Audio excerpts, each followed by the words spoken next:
c'est parti pour l'analyse du mercredi 15 juillet 2026. Donc on va commencer avec les biais. Alors tout d'abord, on voit sur 4 heures qu'on a une belle extension haussière avec ici un gap sur le 4 heures qui est respecté une fois et qui même est respecté par, enfin, à l'heure où on était. Donc ce qui pour moi un très bon signe qu'on va être haussier par la suite. De plus, on a ces trois relative equal high qui pour moi font un très bon objectif. Donc on était pour moi 100% haussier et je ne me voyais pas prendre de short sur le 1 heure. On voit tout de même que on a un gap ici qui est non touché.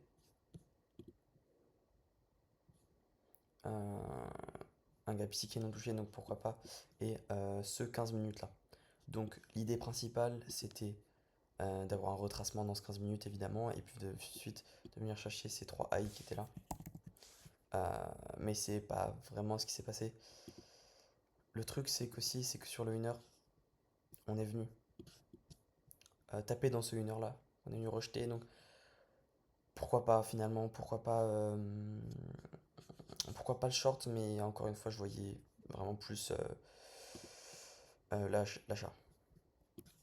Donc on va commencer avec, hop, avec ce qui s'est passé. Hop. Donc premièrement, on voit ce qu'on fait, c'est ça. Alors, on voit que ici, on vient taper dans ces deux 5 minutes qui sont importants et on rejette fortement. On rejette fortement, on le voit ici, hein, c'est assez évident. Donc moi je considère ces high, là, ce high là comme une high résistance. Donc pour moi, ici on n'y reviendra plus. C'est un point qu'on aurait pu venir chercher. Donc à partir de là, moi je cherche principalement un short pour venir chercher le gap qui y avait en dessous. Et puis le data low qui est là, même si c'est encore loin.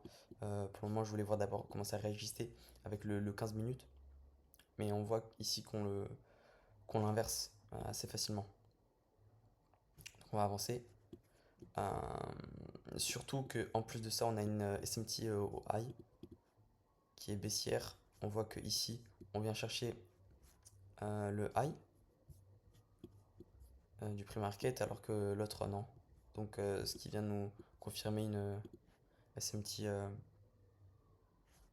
baissière. Donc ensuite, le marché continue à descendre. Et ce qu'on vient chercher, euh, c'est plus bas encore. Je sais plus trop, ouais. On vient vraiment descendre très bas, très très bas. Et on vient chercher ici ce lot.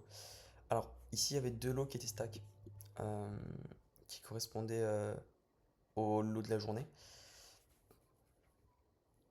Donc, quand il y avait cette prise ici, c'était comme une SMT. On a eu ensuite un retracement. Et on voit, il est très fort. Hop, il n'y avait pas de longue affaire en vrai ici. C'était difficile quand même d'acheter avec une jambe baissière aussi forte. J'y ai pensé, j'ai hésité, mais j'ai rien fait, hein, c'était beaucoup trop fort. Et puis sur 5 minutes, ici, on avait des gaps qui auraient pu être inversés. Si celui-là avait traversé, j'aurais peut-être hésité pour aller vers celui-là. Mais encore une fois, il a été respecté. Donc il y avait pas à longue, même si en regardant le 1 heure à ce moment-là, c'était quand même intéressant. On respectait fortement cette là avec une prise de liquidité en bas. Ouais, cette wick est énorme. euh, Avec toujours cette idée en arrière-plan de biais haussier, mais c'était vraiment compliqué.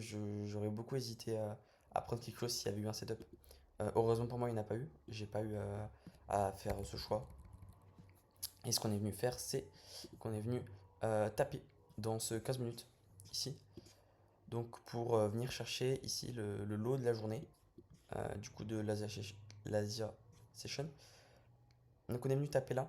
On est même venu taper dans le 5 minutes. Hop, le dernier 5 minutes de la jambe. Et à partir de ça, on a eu une belle réaction avec cette intervention aversion sur le 1 minute. Hop.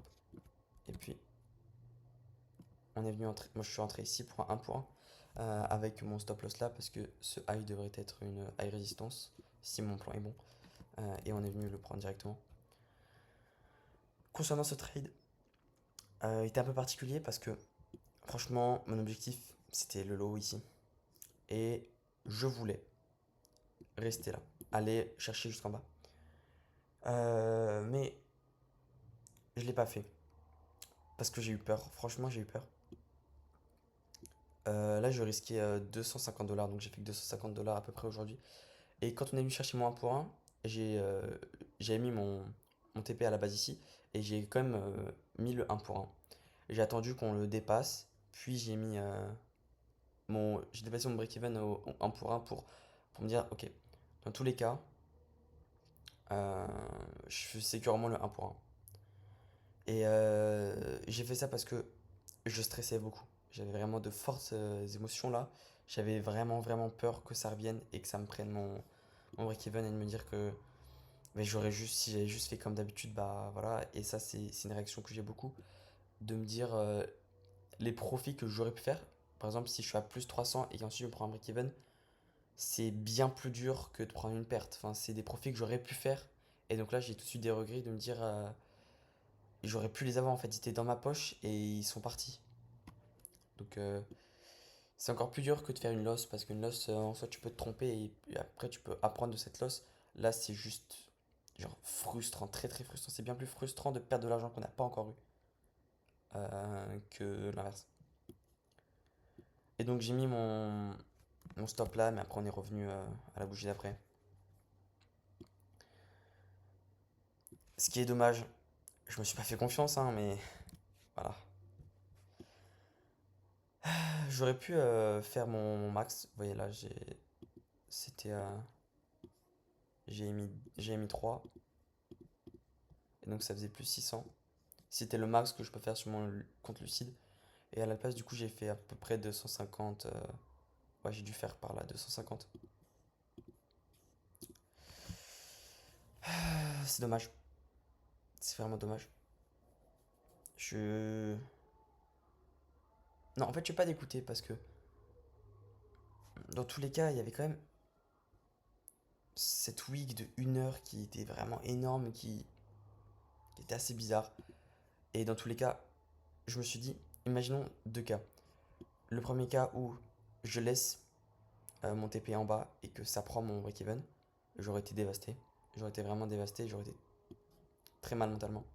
Et deuxième cas, ça remonte, je prends mon 1 pour 1 et en plus je me prends break-even. Je me suis dit, j'aurais pas accepté. Ça aurait été très très dur. J'aurais pas accepté de me faire break-even. Donc autant prendre le 1 pour 1. Si je suis pas prêt mentalement à faire ce choix de laisser descendre, autant prendre le 1 pour 1. Surtout qu'après, bon, voilà, on est venu chercher très bas. Et bon, ça on s'en fout. Donc voilà pour la journée. Je pense que j'ai eu le trade de la journée, donc je suis très content. J'ai été patient, j'ai pas pris de trade à la va-vite. Et voilà, donc c'est très cool. Donc aujourd'hui, gestion des émotions assez difficile. Toujours des choix assez difficiles. Et voilà, hein. Fin du trade recap. À demain. Ah, j'ai pas montré. Comment j'ai gagné? Voilà, 234. Donc ça nous met à 338. Et il reste donc 913 $ à faire. Voilà. Donc pourquoi pas à la fin de la semaine, qui sait, si je fais 2 journées à 450, même si en ce moment je fais des trades un peu moins gros parce que je sais très bien que dès que je fais un trade gros, après c'est très dur de remonter mentalement pour moi, la perte est trop énorme pour moi. Donc je vais y aller doucement mais sûrement, même si je sais que c'est pas non plus la meilleure des manières pour passer une éval. Je me dis, est-ce que j'ai plus de probabilité de faire 2 bons trades que d'essayer d'en faire une dizaine en faisant pas beaucoup? Dans tous les cas, si je ne suis pas capable de passer cette évaluation dans un epi trade, je serai juste tout simplement pas capable d'être rentable sur le long terme. Donc autant faire ça maintenant, comme ça je passe en fontaine et je suis prêt quoi. Allez, eh ben, en route pour le Founded, hein, je pense que non, ça devrait être cette semaine ou semaine prochaine. On espère avant août, ça serait énorme, ça serait juste génial. Allez, à demain.